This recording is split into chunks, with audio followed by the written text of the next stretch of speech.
La drague directe, pure et dure, pas de censure. Bienvenue dans le Coach Drague Podcast.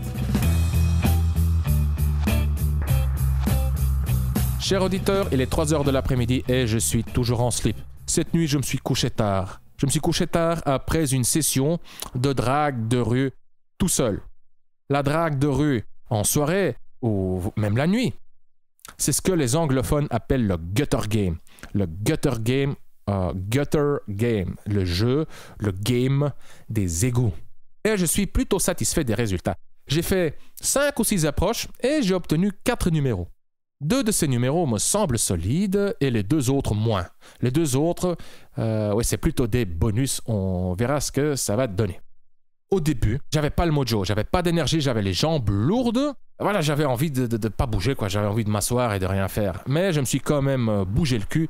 Et voilà, je suis satisfait des résultats car maintenant j'ai quelques nouvelles candidates. Puis voilà.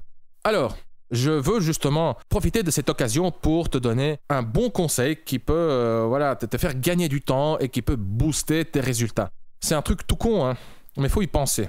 Alors hier soir, j'ai abordé les filles seules. Je n'ai abordé que les filles seules.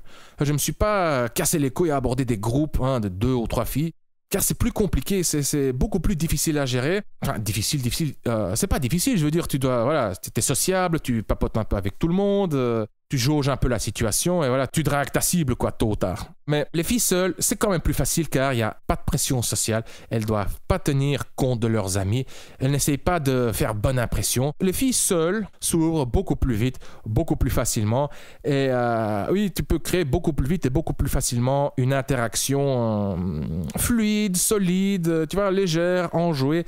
En quelque sorte, tu peux créer beaucoup plus facilement une sorte de bulle intime. Quand il y a les copines, il y a quand même cette pression sociale, quoi. Tu vois, nous sommes un peu les acteurs et les copines sont les spectatrices. Et alors, si elles sont de mauvaise foi, elles vont foirer l'affaire, quoi. Tu vois, elles font coque bloquée, comme on le dit. Enfin bref. Donc voilà, c'est le conseil que je voulais partager avec toi. Écoute, si tu dragues dans la rue, je te conseille de le faire, car à mon sens, c'est tout simplement le meilleur environnement. C'est le meilleur terrain de chasse. Quand tu dragues dans la rue, si tu veux être plus efficace, obtenir plus de résultats, aborde les filles seules, quoi. C'est vraiment plus simple. Je suis Consti de CoachDrague.com. Merci d'avoir écouté le Coach Drague Podcast. On se voit dans le prochain épisode. Bonne drague.